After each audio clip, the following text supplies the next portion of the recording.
All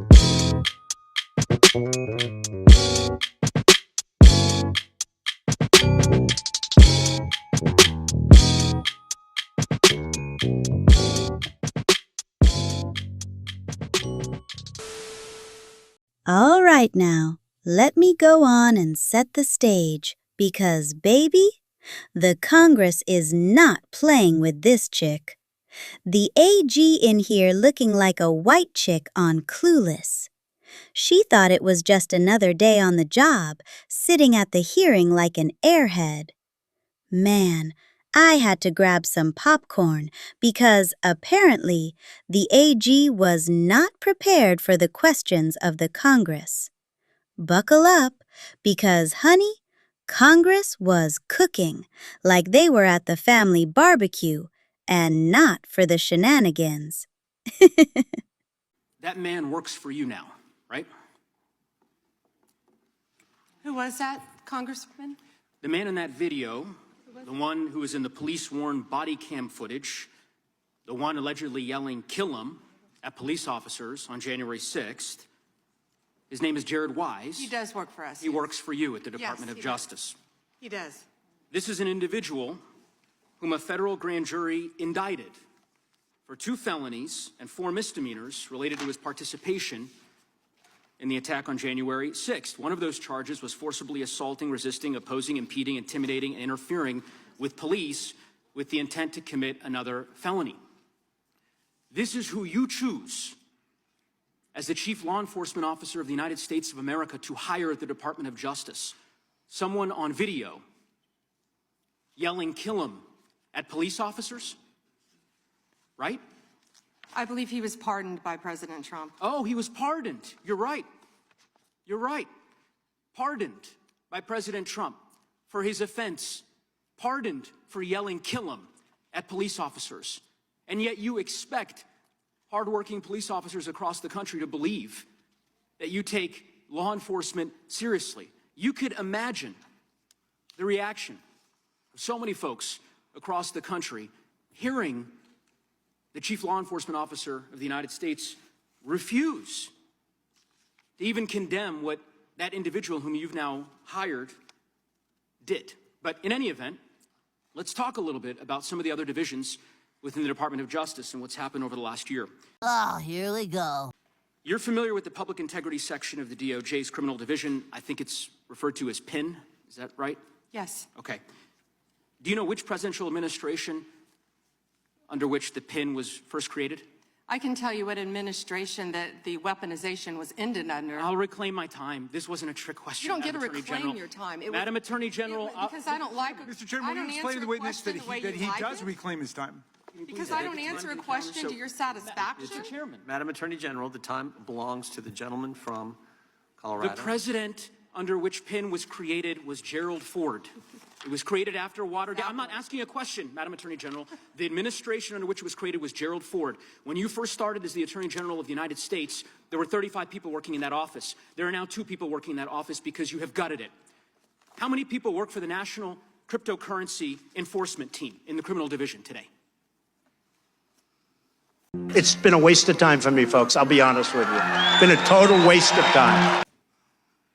Can I answer the question about PIN? I've asked you a question. How many people You've asked work? me a question, but you don't How want many the answer. people work I'm not for the gonna answer your National questions the way you Cryptocurrency want. Enforcement Team? You won't answer how many I'll people? answer PIN. You.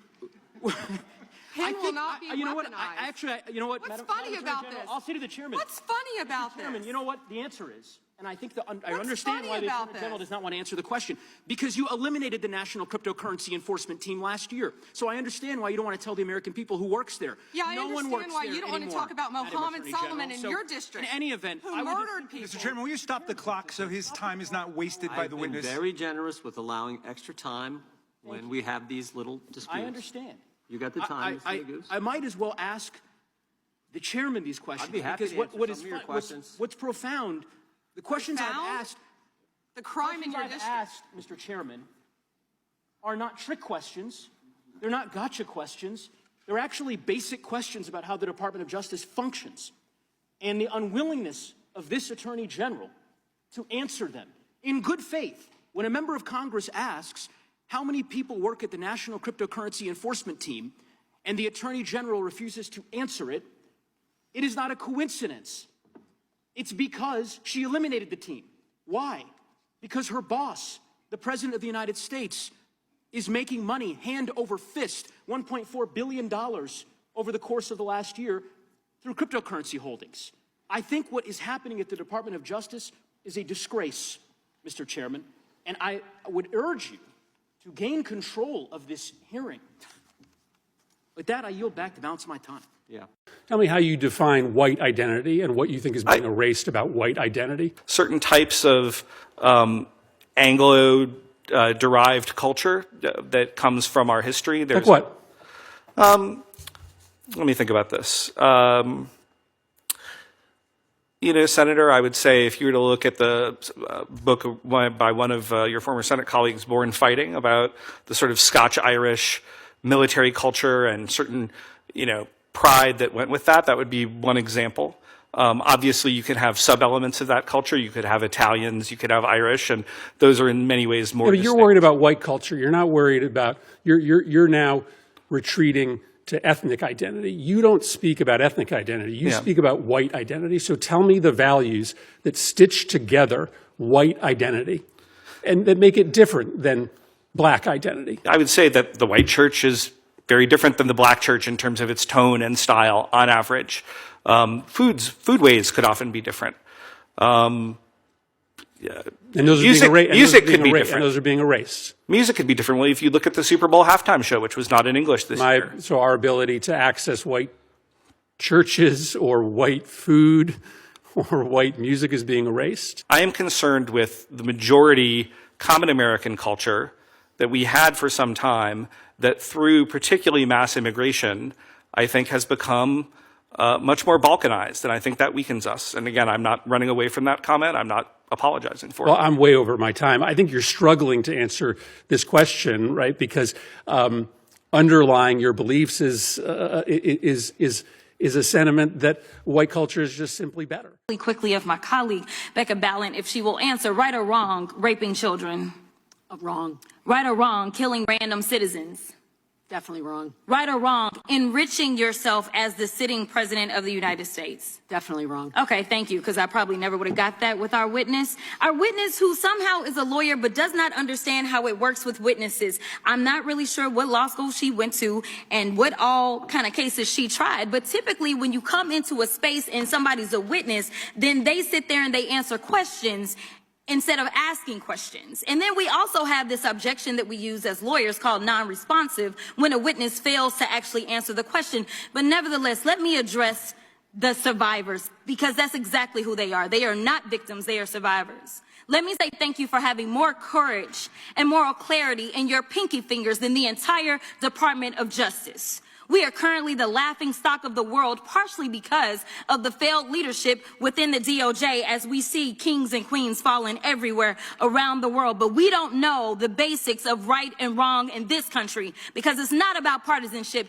And that's why I applaud Thomas Massie, because he's the only person on the Republican side that has a backbone and knows how to stand up to corruption. But nevertheless, let me keep going. My Democratic colleagues have been attacked this entire committee hearing. They have been lied on, and frankly, the American people weren't looking for that. They were looking for answers about the corruption that they see coming from this administration. In the written testimony of this witness, of this particular witness, she stated that when she took office, she had two main goals. The first was to end the weaponization of justice, and second, to return the department to its core mission. Not only have you lied about both, you've intentionally done the exact opposite. You're spending more taxpayer resources arresting journalists than you are prosecuting pedophiles and creeps. In fact, your boss, the President of the United States, stated that this administration, quote, took the freedom of speech away. And at your direction, DOJ has arrested Don Lemon and Georgia Fort. And I might add that y'all actually had a judge that rejected y'all for trying to arrest Don Lemon before, just like the grand jury rejected y'all as it relates to Senator Kelly, just like a grand jury rejected y'all as it relates to Senator Slotkin, just like the case against Tish James was dismissed and the case against Mr. Comey was dismissed. I completely don't get how it is that you're sitting at the top of DOJ because you don't seem to be good at your job. You're spending more taxpayer resources arresting these journalists. In fact, we know after Georgia Fort and Don Lemon were arrested, we know that there were homes of journalists that were raided. We know that threatened prosecution against students protesting your actions and forced tech companies to remove apps used to track ISIS activities. But let's circle back to you protecting pedophiles and creeps, because I want to talk about the president and his possible involvement with Jeffrey Epstein. Yeah, I'm pretty disgusted with the whole situation. Now, I don't know what the president might have done with Jeffrey Epstein, but unlike this administration, I believe that facts matter. So let's talk about the facts. Fact number one, Donald Trump is one of the most named people in the Epstein files. At least 5,000 files contains more than 38,000 references to Trump, his wife, or Mar-a-Lago. Fact number two, Jeffrey Epstein and Ghislaine Maxwell made young girls available to Trump on multiple occasions. For example, according to this file, Ghislaine Maxwell presented a young girl to President Trump who spent more than 20 minutes apparently flirting with her. Here's another example. This shows notes from FBI investigators that describe Jeffrey Epstein transporting a victim to Mar-a-Lago to meet with President Trump, where he bragged to Trump that, quote, "This is a good one." Now, I'm not saying that the president is a pedophile, but there is a lot of evidence in these files that suggests that he's very close friends with a lot of men who are pedophiles. What's crazy about all of this is just that this is a big cover-up. And this administration is engaged in it. In fact, this administration is complicit. But there are numerous others, like how the DOJ is attempting to obstruct justice in the investigation of the rogue agents who have murdered American citizens, or how the DOJ seized voter data from Fulton County in an attempt to steal the 2026 midterm elections, or how federal agents have Tom Homan on tape accepting a bribe and your agency killed the investigation, or how your agency is ready to give the president a $230 million payday, which is unconstitutional. The Constitution is clear. The president shall not receive any payment except his salary while in office. The fact of the matter is that you will be remembered as one of the worst attorney generals in history, an attorney general who has prioritized obstruction over justice, corruption over the law, fealty to the president over loyalty to the Constitution. And Mr. Chairman, I will yield. First of all, you asked to speak to Jazz, she came to the door. I'm asking you, can I get your badge number? I'm asking her. Where's that? Jasmine right here, sir. Need her to step on up. She's right here. Okay. They just woke us up out our sleep. Okay. Well, there was a stabbing over here earlier. It wasn't no stabbing over here. All right, like Jasmine, can you come out? Jazz, you want to go out that door? Why is you got your feet in the door, man? Could you tell me? It's for our safety. No, What's going on behind that door? nothing. Y'all just woke us You want up. me to go through? Jasmine. You cannot go through. Do you have a search warrant? You want me to go You through? cannot go Go through I here. just want Jasmine. That's all I want. Okay, but she cannot serve. You know she cannot do that. Arrest this guy, please. Arrest this. You know what? Kill this guy. Jazz, whoa, whoa, whoa, Hold on, bro. whoa, whoa, whoa. Anybody Whoa, ain't nobody here. Ain't nobody here but us. Listen, she got a search warrant. Whoa, she do not have a search warrant. You don't have a search warrant to come here. Don't do that. Sir, the way that y'all just busted into my house. Everybody out of the house. Out. For what? You don't have a search warrant, ma'am. Come on. Ma'am, For what? I'm asking you not to touch me. Why do we gotta get out the house? I don't have no We're gonna clothes. secure a search warrant. For what? Can you get a pair of pants? Okay, don't touch me, sir. Why is you touching me? Get a pair of pants on. Okay, well, why is you touching me, sir? Pants on. Let me cut the light on. Cut the light on. Then you get your hand out my face. Y'all woke me up out my sleep. On my face. Y'all woke me up. What is they doing to my son in there? They got no search warrant. I'm recording y'all. I'm recording y'all. You can't. What you taking me to? No. I gave you the chance For to what? get pants. For but what? You don't want to. No. For what? My pants. For hold on. What you grabbing my arm for? Are you gonna get pants Why out I got because what? you are coming out of the house? Why? Because No, don't grab my phone. This is coming. Mr. Alliance, is it true that you have a criminal justice degree, a bachelor's degree in criminal justice? Yes, sir, it is. Is it also true that you have a master's degree in criminal justice leadership? Yes, I do. And would you, as a professional with 2 degrees in criminal justice, indicate to us that if an officer commits murder, that officer should be prosecuted? Sir, any law enforcement misconduct needs to be investigated and prosecuted. Investigated and prosecuted. And have you seen the widely published video of the killing of Mr. Alex Pretty? Yes, sir.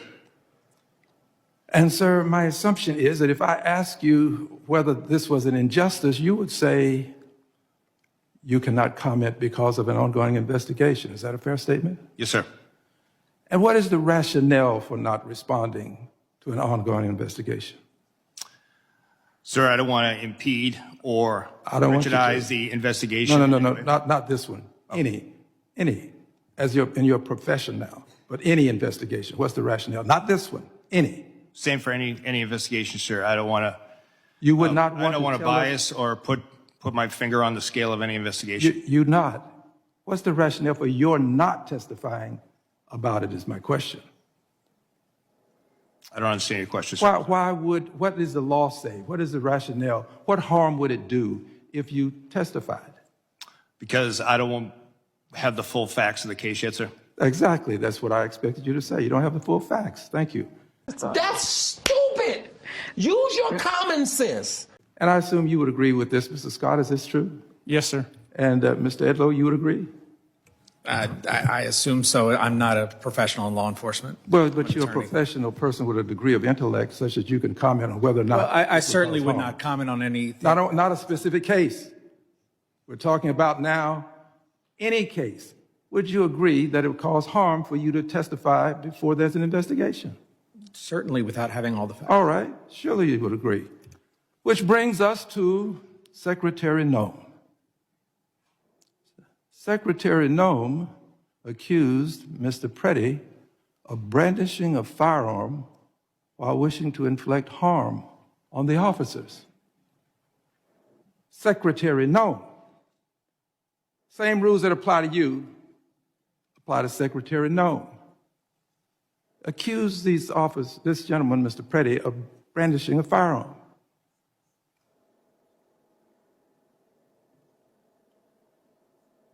Secretary Noem doing this when she did without an investigation. We have to agree that there's not been an investigation. I don't think I have to ask you that. Not a complete investigation that we know of anyway. She did it right afterwards. Having done this, she is violating this very basic principle that you have called to our attention today. And we have to ask ourselves, why would she go so far as to say brandishing when he did not? The video will clearly show it. And she said wishing to inflict harm. Did not inflict any harm. But the secretary, without an investigation, made these comments. You are all under arrest. You all have the right to shut the hell up and bend over while I frisk you. I'll tell you why. The secretary was in a rush to cover up, to make sure that she was protecting the officers without regard for the life that was lost. And in doing this, she was violating not only this basic moral concept, she was breaking the law. The secretary should be investigated right along with those officers who are out there engaged in this ungodly conduct. She should be investigated. And in my opinion, based upon my observation, secretary should not only be investigated, the secretary should be prosecuted right along with those officers. This man did not brandish. This man was not armed. This man did not attempt to hurt those officers. They should all be prosecuted. And you persons associated with the Trump Gentleman's time say lock her up. I say lock her up. Gentleman's time has expired. I now recognize. Well, that's all, folks. Let me tell you, the Trump administration doesn't appear to be up to any good. You heard Congress is calling out the suspicious behavior, And it appears that it all relates to some sort of abuse, and these demons is turning a blind eye to the madness.